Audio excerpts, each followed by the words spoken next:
Hey everybody, 2 videos in 2 days. This is just an update video because I was getting some questions and whatnot, so figured I'd do a little update. Listening to Kevin Spacey, his album. Alright, so it's Thursday, so it's that Throwback Thursday, and I got an anniversary coming up Sunday, which is my 23rd wedding anniversary, and I put some pictures up yesterday, but here's some more. Just for the people that didn't believe that Danielle and I got married in Vegas. This is the same chapel where I think Richard Gere got married a couple times. So there was that. And here's me and my beautiful sister Tracy that day. Here's out our window now. This is interesting because this trip we stayed at Vegas World, and this was before the tall tower, the Needle Tower, was built. So this was out our window. They actually poured the concrete for that tall tower in Vegas with the Needle. 22 million tons in one night, the night that we were there. So, and here's, Danielle's got her eyes closed because she knew what was coming. She knew it was going to be a rough 23 years. Alright. So I'm real tired. I stayed up late last night reading this. This thing weighs like 2 pounds. And these are the kind of books that I really read all the time. And then I got into ebooks because I had to study sci-fi and all that. So this is fabulous. And you may not realize it, but I'm a big Stonewal Jackson aficionado. In fact, he's the only live, other than the pictures I just showed you, the only live picture of a person in, I don't know if you can see it, in my office. I'll have to come over here. Is Stonewall Jackson. Right there. So, I hope you're not getting dizzy. And so I got some questions about, why is I did the video for Texocalypse Now. Why is it so collectible? There's a lot of things that make this collectible, and starting with the art, the Mike Corley art, which is fantastic. The colors are just fabulous, and I think these things are going to be collectible. Plus the fact that they're like comic books. It's got the numbers of the actual arc. But here's what makes it really collectible. Not only is there artwork in here that's not included in the ebook, but these things are printed with the printing date.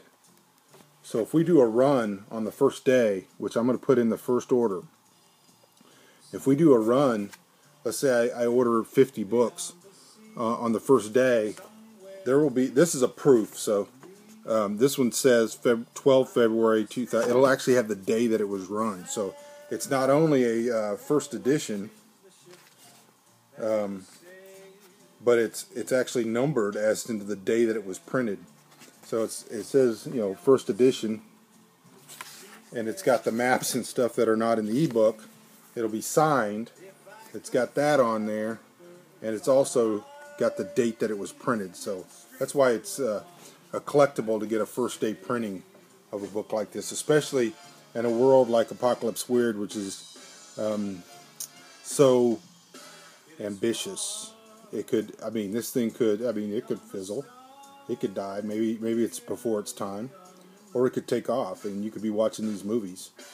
And we have a 5-year plan for this, and it's good branding. So, if for some reason this thing really takes off, this is the first.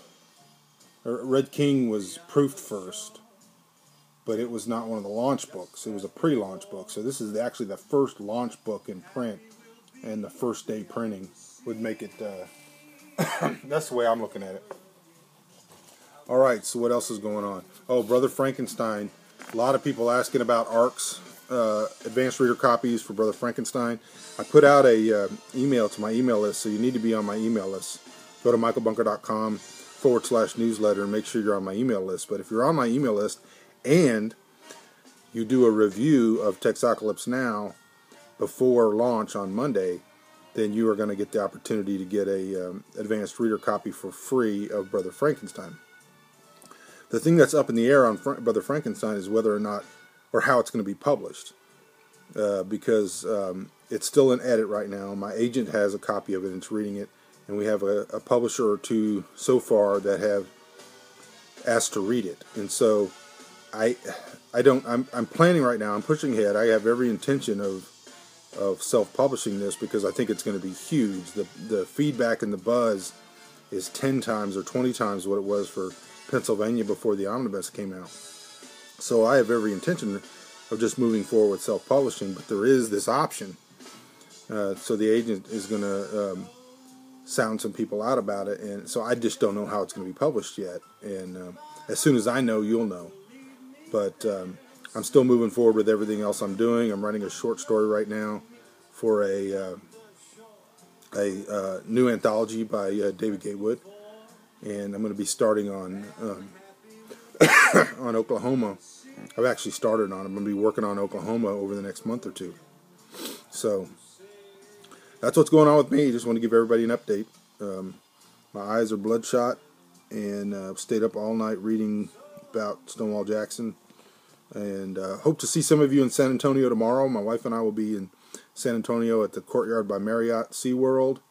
I'm going to have a book booth there. I'll have some books for signing, and this thing starts at 6 p.m., so just come on by, and hopefully we'll get to meet some of you there, and if not, we'll just have fun anyway.